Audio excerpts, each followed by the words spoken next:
అఖిల భువన దీపం భక్తచిత్తావ్యసూర్యం సురగుణమనిసేవ్యం తత్వమస్యాదిలక్ష్యం హరిహరసుతమీశం తారక బ్రహ్మరూపం శబరిగిరి నివాసం భావయే భూతనాదం.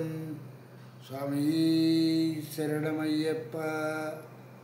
ప్రియమైన ఆత్మబంధువులారా, ఆసతం వారి సౌజన్యంతో మనం ఈ భక్తి అనేటువంటి కార్యక్రమాన్ని మనం ప్రారంభించుకున్నాము. ఈ ప్రారంభించుకున్నటువంటి కార్యక్రమంలో మనం కూలంకషంగా అంటే విశ్వామిత్రుడికి సంబంధించినటువంటి విషయాలతో మూల గ్రంథమైనటువంటి ఆది గ్రంథమైనటువంటి రామాయణంలోని భాగాలని మనం తెలుసుకోవటం జరుగుతున్నటువంటి విషయం. ఏదో తొందరగా గొడ్డలను కాస్తే పొద్దుగూకుతుందనేటువంటి పరిస్థితిలాగా కాకుండా, ఏదో కథాంశాన్ని మనం చెప్పుకుంటూ పరిగెట్టేద్దామనేటువంటి తలపుతో కాకుండా, ఇందులో ఉన్నటువంటి మూలమైనటువంటి విషయాలన్నింటినీ కూడా తీసుకుని ఈ యొక్క విశ్వామిత్రుల వారి తాలూకు విషయాలన్నింటినీ కూడా చెప్పడం జరుగుతోంది. కనుక ఇలాంటి విషయాలని అందరికీ అందించేటట్టుగా ఇక్కడ ఒక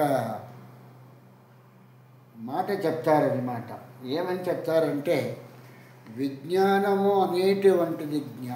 అనేటువంటిది ఎక్కడైతే దొరుకుతుందో ఆ దొరికేటువంటి జ్ఞానాన్ని గురించి ఎంత దూరమైనా వెళ్ళాలి అనేటువంటి విషయాన్ని మనకి పెద్దలైనటువంటి వారు చెప్తూ ఉండేటువంటి విషయము.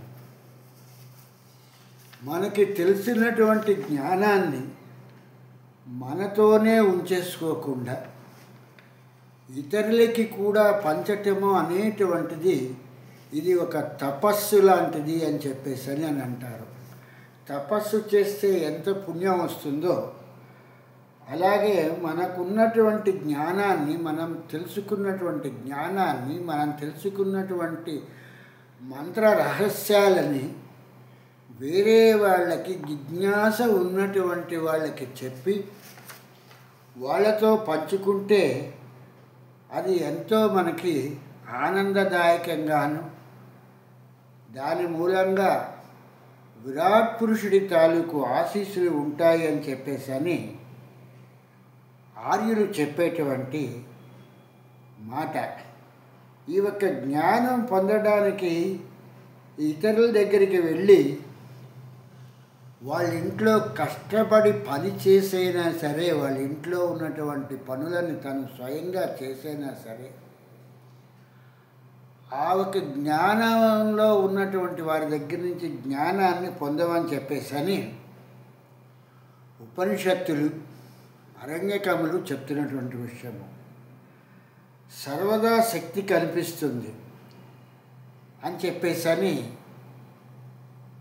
అందరిలోనూ కూడా ఈ యొక్క జ్ఞానము మిణుకుమంటూ ఉంటుంది. ఆ మిణుకుమంటూ ఉన్నటువంటి జ్ఞానాన్ని తీసుకుని మేము చాలా జ్ఞానులము అని చెప్పి అనుకోవటం చాలా అవివేకము. ఆ అజ్ఞానంతో ఇతరులకి బోధించుతాం అనుకోవటం కూడా చాలా తెలివి తక్కువతనం అవుతుంది.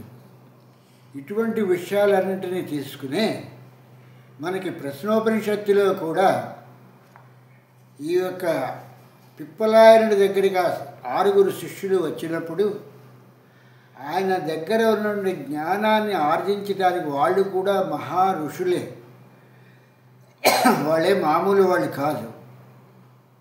వాళ్ళకి తెలిసినటువంటి తత్వజ్ఞానము, తత్వ పరిజ్ఞానము కూడా చాలా విశాలమైనటువంటిది. జ్ఞాన సంపన్నులు అనేటువంటిది మనం తెలుసుకోవాల్సిన విషయము.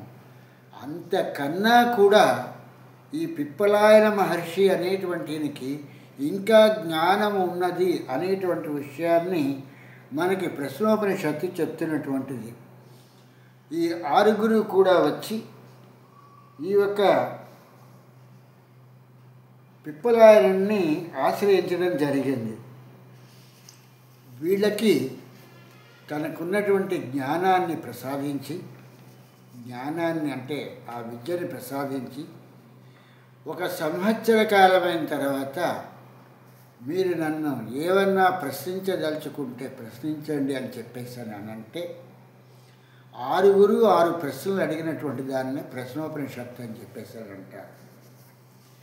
అలాగే ఈ రామాయణ యొక్క గ్రంథానికి కూడా ఎంతో అమూల్యమైనటువంటి విషయాలు ఇందులో దాగున్నాయి. కాబట్టి ఇటు అమూల్యమైనటువంటి విషయాల్ని మనం చక్కగా తెలుసుకుందాము అనే జిజ్ఞాసతో ఇది విశ్వామిత్రుడి దగ్గర ఉన్నటువంటి కథాగమనంలోనే చాలా విషయాలు ఇందులో నిబిడీకృతం చేసి వాల్మీకి మహర్షి ఈ కథాగమనం చెప్పటం ప్రారంభించాడు. కనుక ఇటువంటి చక్కని తరుణంలో ఒక చక్కని పాట మనం విందాం.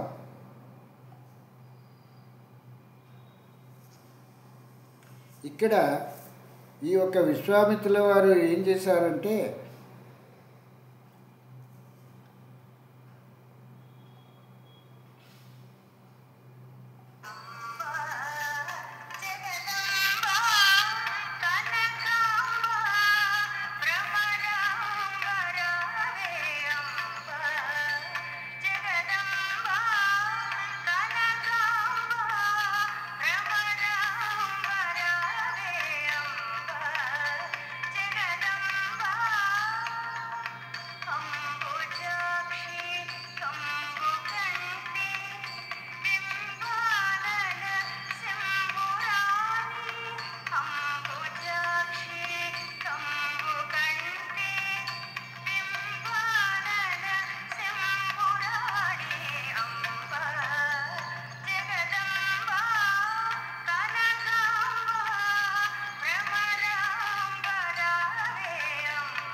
ఇక్కడ భారతీయ తత్వ పరిజ్ఞానము అనేటువంటిది అంత తేలికగా తెలుసుకునేటువంటి విషయం కాదు.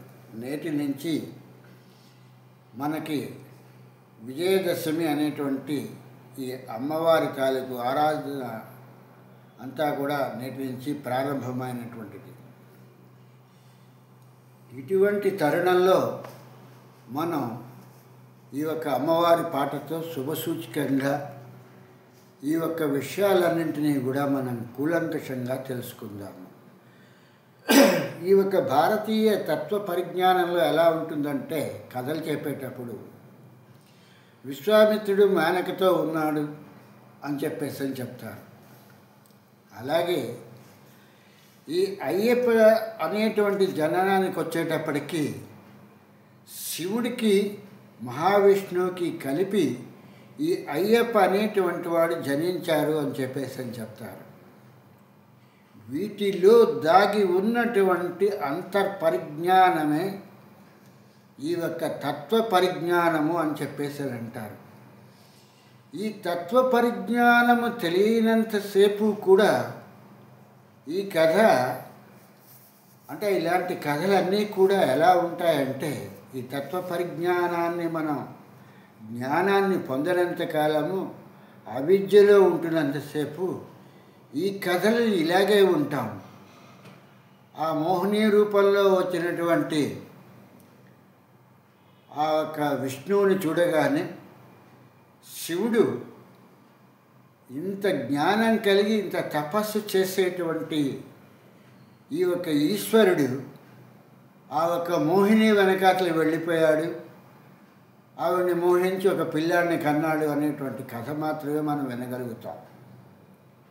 ఇవి ఈ యొక్క బ్రహ్మాండమైనటువంటి బ్రహ్మ విద్యా సాంప్రదాయాల్లోకి వస్తే మాత్రమే వీటి గురించినటువంటి విషయాలు తెలుస్తాయి.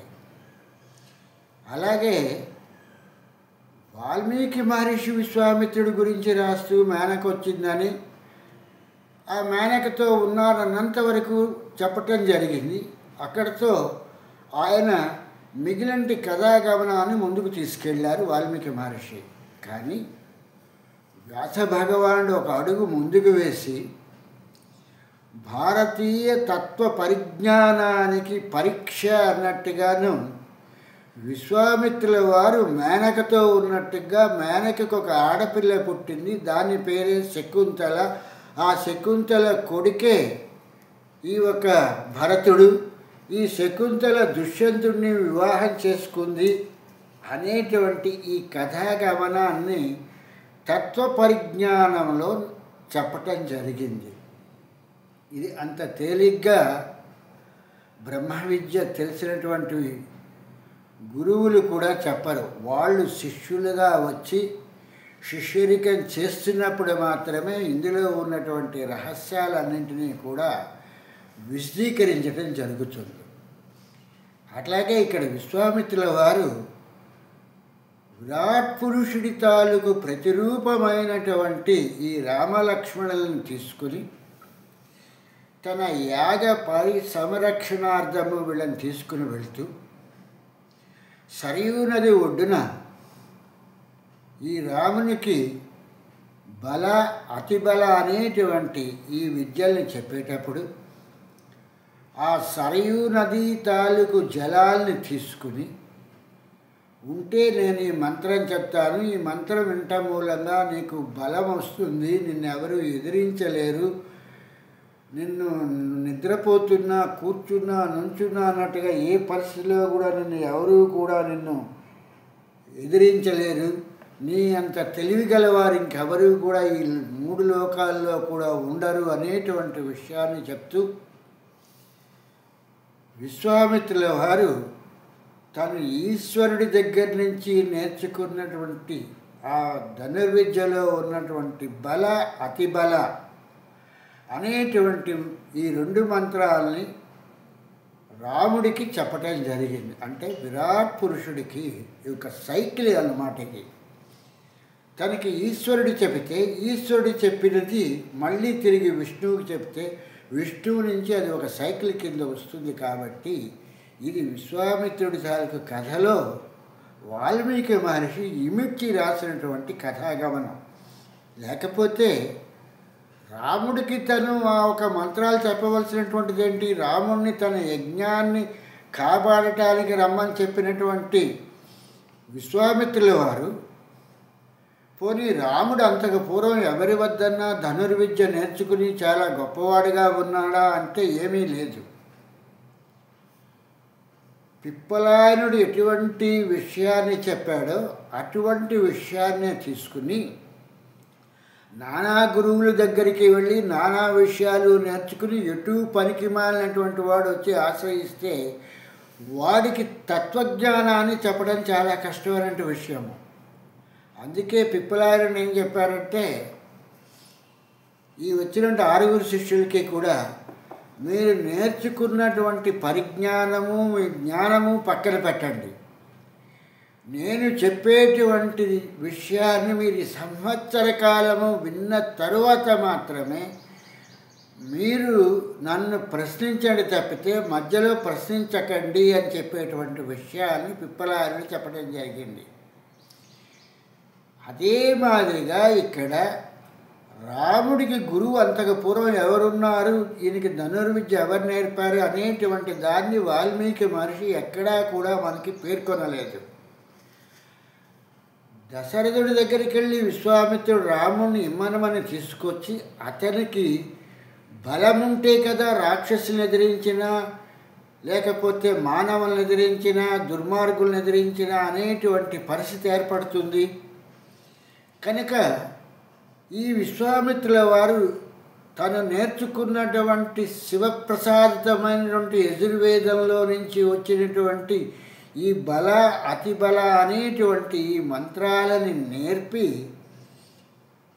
రాముణ్ణి సకల విద్యలలోనూ ఆరితేరేటువంటి వ్యక్తిగా తీర్చిదిద్దాడు అనేటువంటి విషయాన్ని విశ్వామిత్రుడు మూలంగా రాముడు సంస్కరించబడ్డాడు అనేటువంటి విషయాన్ని ఇక్కడ వాల్మీకి మహర్షి మనకి చెప్తున్నటువంటి విషయము.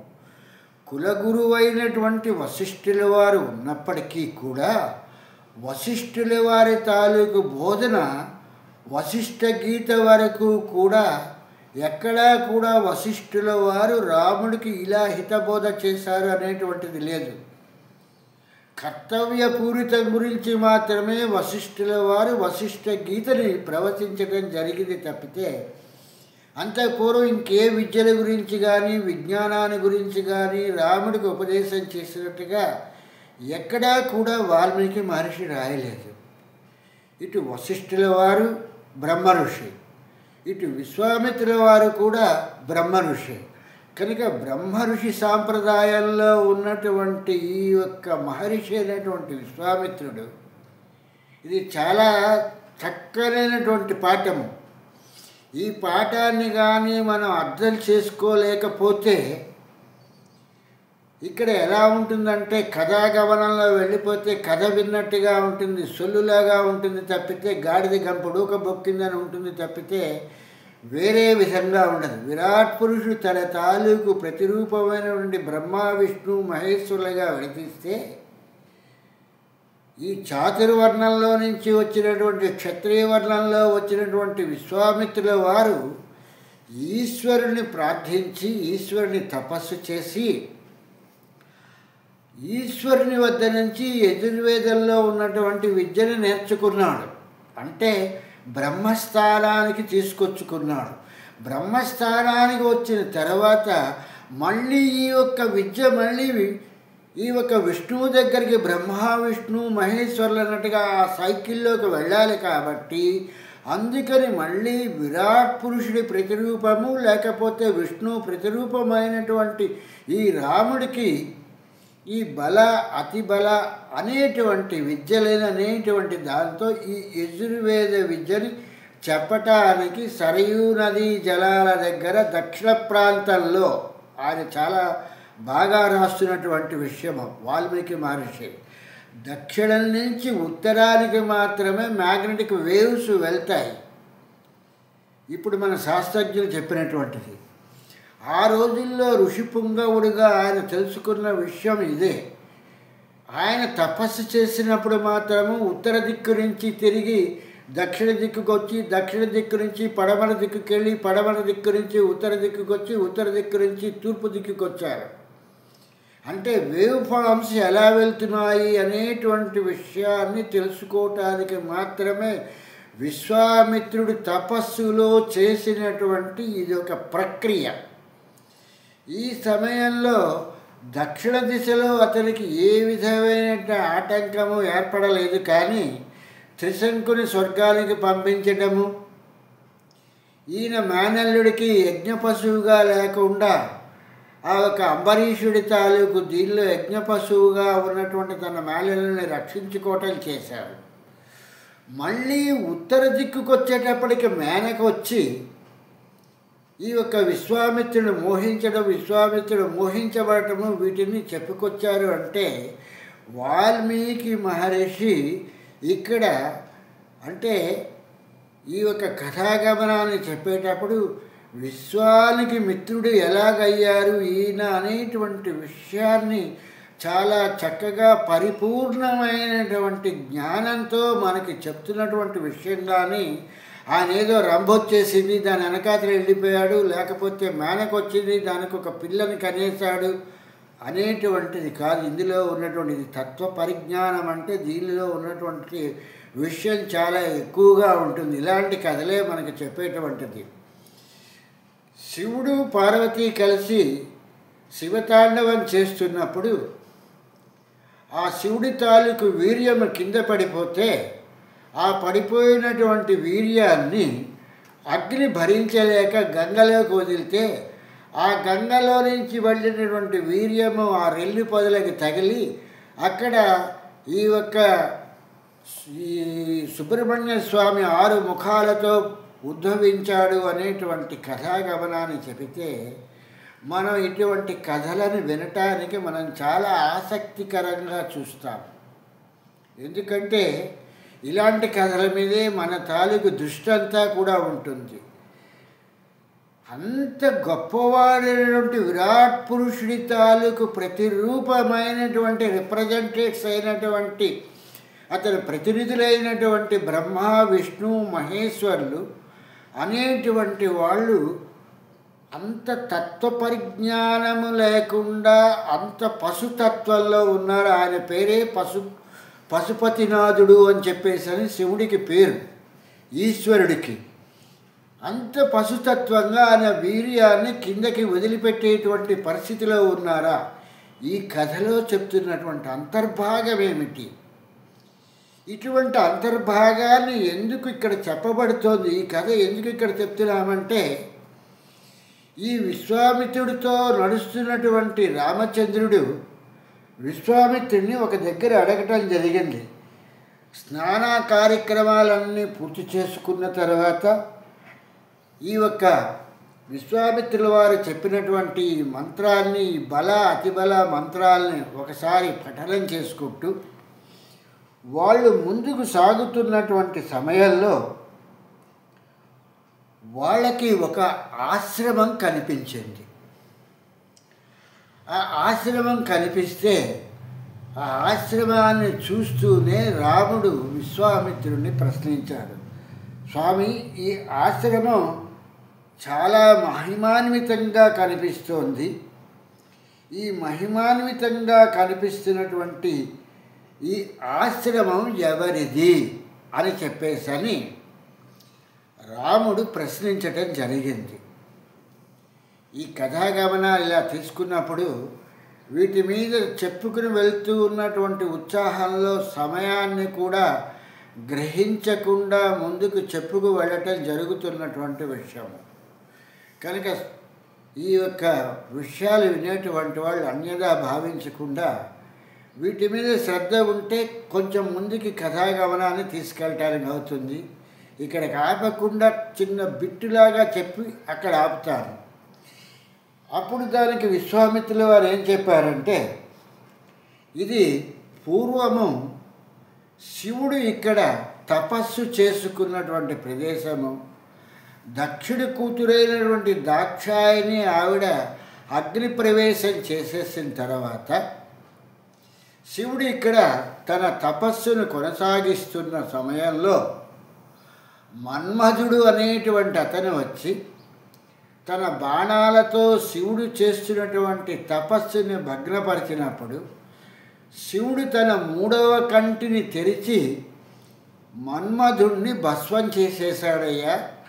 మన్మధుడిని భస్వం చేయటంతో తన తపస్సు చేసేటువంటి ప్రదేశంలో ఒక మన్మధుడు అనేటువంటి వాడిని, కామానికి సంబంధించినటువంటి వాడిని దేహం లేకుండా చేయటం మూలంగా ఇటువంటి ప్రదేశములో, దేహం లేని ప్రదేశములో ఏ విధమైనటువంటి పనులని దేహం లేకుండా చేయకూడదు అనేటువంటి విషయంలో ఈశ్వరుడు ఈ యొక్క ప్రదేశాన్ని వదిలిపెట్టడం జరిగింది.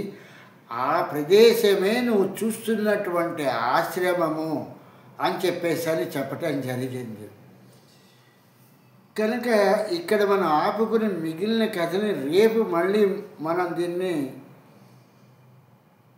దీని తాలూకు విషయాలన్నింటినీ కూడా తెలుసుకుందాము. అంతవరకు కూడా ఈ విషయాలన్నింటినీ ఇప్పటి వరకు నేను చెప్తున్న విషయాలని కొంచెం జాగ్రత్తగా 1-2 సార్లు వినటానికి మీరు ప్రయత్నం చేయండి. చేస్తే మీకు అందులో ఉన్న విషయాలు కొన్నైనా మీకు అర్థమవుతాయి అనేటువంటి విషయాన్ని తెలుసుకుంటూ ఆ వెంకటనాథుడి తాలూకు అనుగ్రహంతో మనం కూడా జ్ఞానవంతులమయ్యి చక్కని ఆ యొక్క జ్ఞానాన్ని పొంది ఈ యొక్క అవిద్యలో నుంచి విద్యలోకి ప్రవేశిస్తామనుకుంటూ స్వామి శరణం, స్వామి శరణం, స్వామియే శరణమయ్యప్ప.